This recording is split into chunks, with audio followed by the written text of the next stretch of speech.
Luxury limousines. These are the ultimate way to travel. They should be stylish, packed full of the latest technology, offer first-class comfort, deliver strong performance, and sure-footed handling. Basically, they need to do it all. But which should you choose between, starting with the oldest first, the Audi A8, the Mercedes S-Class, or the new BMW 7 Series, which we don't appear to have lined up properly. So come on, bring it forward a bit, let's get it in line. Come on, forward, forward. Stop, stop, that's it. That's good. Wait a minute. There's no one in there driving it. I'll show you how the car did that later in the video. Also, to help you decide which of these cars is best, I'll compare their design. The BMW 7 Series in M Sport spec. It's a bit like making Otto von Bismarck wear a tracksuit. Test what they're like to drive. That was actually the most relaxing drag race I've ever done. And see how practical they are. All these cars, they feel first class. It's just that this one is a cut above. It's more Emirates than Lufthansa. But let's start with costs, because you're going to need some serious cash to buy one of these things. The Audi A8 starts from £63,520, the new BMW 7 Series £63,530, and the Mercedes S-Class £68,870. However, these are all the long wheelbase models, so they cost a little bit more. For instance, this A8L 3-litre TDI Quattro with kit is £77,000. This S350D AMG line plus with options, 85 grand. But this BMW 740 LD X-Drive M Sport, it's £104,000 with options, which means combined here, I have 266 grand's worth of cars. Better take care with this disc then, eh? Thankfully, if you click on the pop-out banner in the top right-hand corner of the player window, you can go to carwow.co.uk to save an average of around £35,000 on these cars in total. But if you're just after a normal car, the average saving is £3,600. So then, which of these three luxury limousines actually looks the most expensive? Well, yeah, it's not the A8, is it? But then some VIPs want a car that can slip under the radar, but do it in comfort.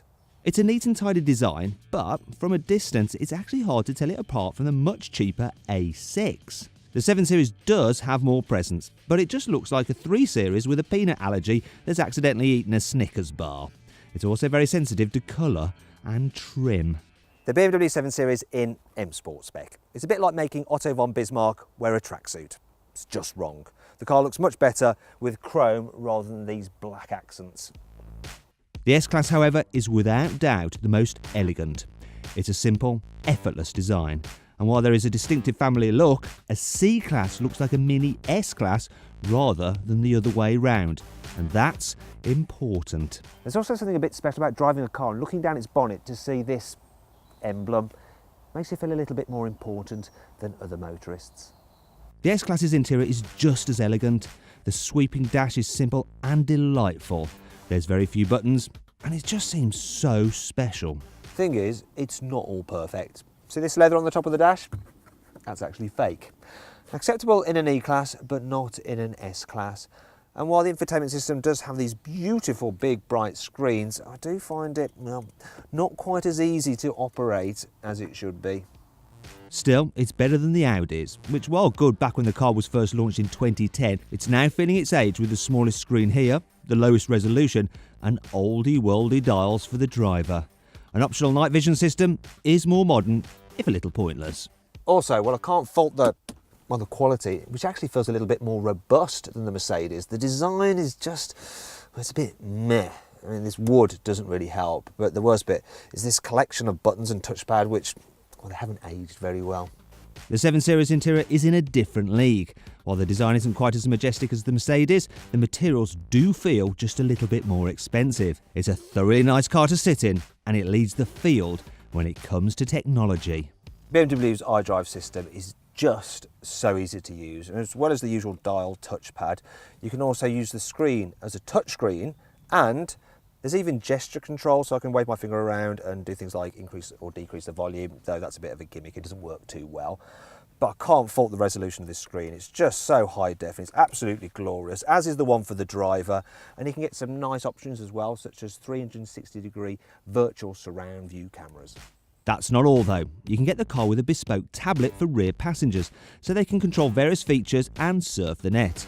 There's also a personal trainer program available for the rear passenger screens. What's more, the car's key is like an Apple Watch, though it's a little bit more laggy. Still, you can use it to control several of the car's features remotely, including drive it, albeit slowly. So let's say some jealous people in slightly less technologically advanced limousines have parked rather close to you that you can't get in your motor. Well, not a problem. You can start the engine remotely using the key. And then I can drive it forward or backwards out of the space, and it'll actually steer slightly to avoid obstacles so you don't dent your car. And then when there's room, you can stop it, get in it, and drive off.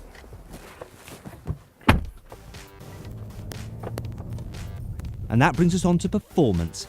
These cars all have a 3-litre diesel engine, and the one in the Mercedes has 258 horsepower, the Audi has 262 horsepower, and the BMW has 320 horsepower. Both the A8 and the 7 Series are 4-wheel drive, whereas the Mercedes is just rear-wheel drive.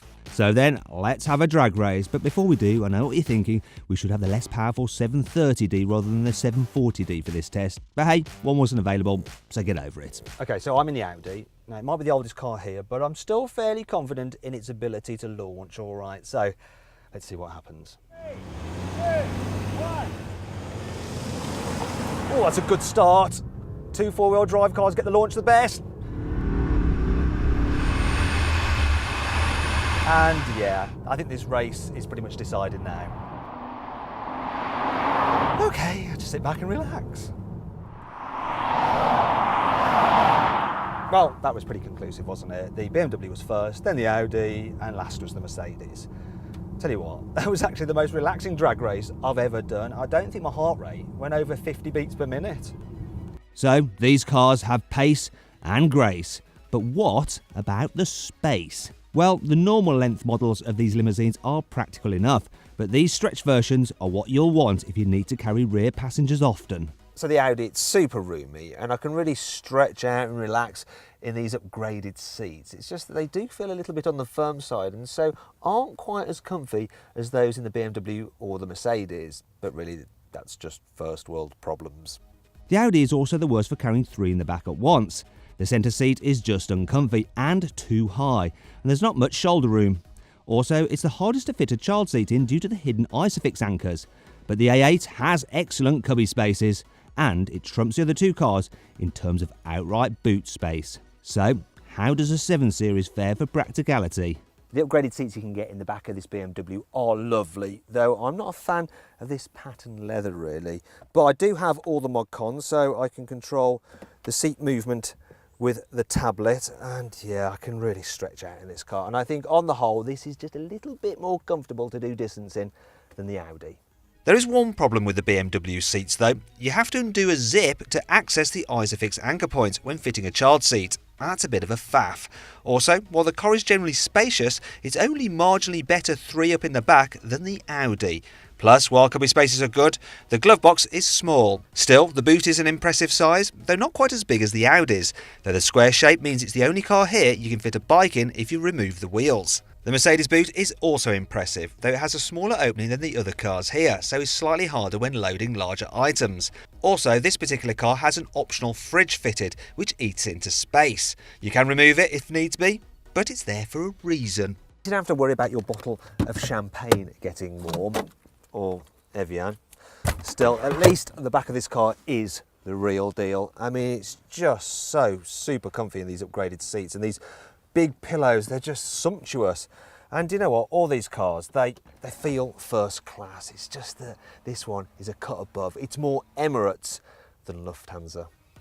The S-Class is also the best at carrying 3 people in the back at once. It has the most impressive cubby spaces, and it's the easiest to fit a child seat in too. So, all round, it works out as the most practical car of the 3. But these cars are also about what they feel like when they're moving.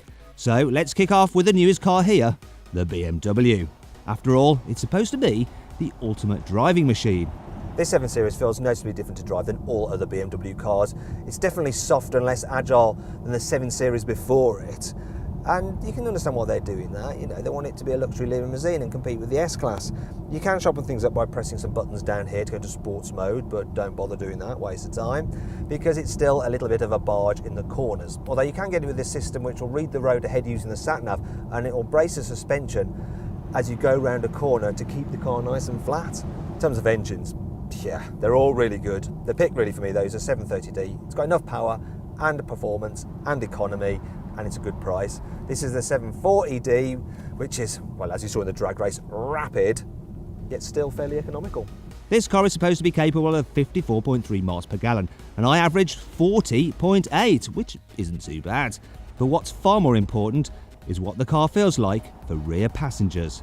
Now obviously all these cars are very comfy in the back seats, and it's quite difficult to separate them, so I'm going to use some science. I have an app on my phone which does vibrations and sound. So what I'm going to do is just cruise along and see what readings it gives me.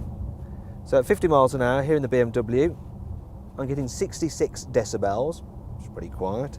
Go into the vibration mode now, and it looks like it's averaging 5 on the vibration scale, whatever that is. On the whole, yeah, it's pretty comfy. I can tell through my bottom that I can feel some minor imperfections. The car fidgets a little bit, and you know, it floats, but occasionally you do feel a few bumps coming through the cabin. But on the whole, very comfy and pretty quiet. So then, let's see how the Mercedes compares, starting with the view from the rear seats. So here in the back of the S-Class, it does maybe just feel a little bit more comfortable. So it seems to deal better, this car, with small imperfections. It doesn't fidget as much as the BMW, and it's a very silky smooth ride. And yeah, that's backed up here by the technology. It's saying the mean vibrations is a rating of 4.7. Now let's just switch on to sound meter, and it seems pretty much identical in terms of noise levels to the BMW, and that's backed up by this. It's saying 67 decibels, 1 decibel in it. It's nothing really. So yeah, very, very comfy car this is to travel in. Quite fancy one actually. I could get used to this. It's better than driving myself. Might do all reviews from back here. Actually, I need to tell you what the car feels like if you prefer to play chauffeur than the chauffeur. Do you know what? There's just something special about driving a Mercedes S-Class. It just delivers effortless progress. Now, rivals may be slightly faster. We're talking about the entry-level diesel, but you know, put your foot down. This thing goes, and it goes in such a smooth way. Its gearbox is just, well, it just blends the gears together. I mean, this car, I mean, the best way to describe it is wafty. Oh yeah, it really is very nice to drive. In terms of economy, the S-Class is supposed to do 50.4 miles per gallon, and I averaged 34.8, whereas this Audi A8 is meant to do 48.7, and I got 36.1. But what does this ageing old dear feel like to drive? I haven't actually driven the A8 for a long time, and I'm quite surprised at just how good it is. It's really stood the test of time, and it seems like the best handling out of the 3 cars. I mean, you can't believe that such a big barge can go around corners quite as quickly as this thing can. And it does help that as standing across the range you get all-wheel drive. It really is quite a grippy car, and the engines are lovely. I think this V6 diesel, it's so smooth, it's really punchy, and you know, it's all you need. You don't need one of the petrols, you don't need the bigger V8 diesel. This is a great combination, and the gearbox, that's slick as well. I think this is the car you want if you're a VIP that likes to drive yourself. So, the Audi is surprisingly good fun for a big car, but what will your passengers think of it? So here in the back of the Audi, it's still super comfortable. Now it does feel a little bit firmer than the other two, but it's still got a really soft ride. And it's very quiet as well. This one's got double glazing, so there's no wind noise at all. In fact, there's less than in the other 2 cars. What you do get is a bit more tyre roar though from the road. So the vibratometer says I've got mean vibrations of 5.2, so not quite as good as the BMW, which is not quite as good as the Mercedes. And I go to the sound meter and we're getting 68 decibels. So just a touch noisier than the others, but really there's nothing in it. So then, where does all that leave us? Well, the Audi A8. It is by far the oldest car here, but it doesn't feel it to drive. I mean, dynamically, it's really stood the test of time very well, and it is the sharpest car handling-wise out of the 3. But if you want the most technologically advanced car, it's this. It's the new BMW 7 Series. It really is a gadget geek's dream come true. And it runs the Mercedes very close on comfort. But the S-Class does just have the edge in terms of how relaxing it is to drive and to travel in. And really, that's what limousines are all about. And that's why, ultimately, the Mercedes S-Class wins this test. If you enjoyed this video, please like it, share it, and subscribe to our channel. And if you click over there, you can watch the detailed individual reviews of the Audi A8, the Mercedes S-Class.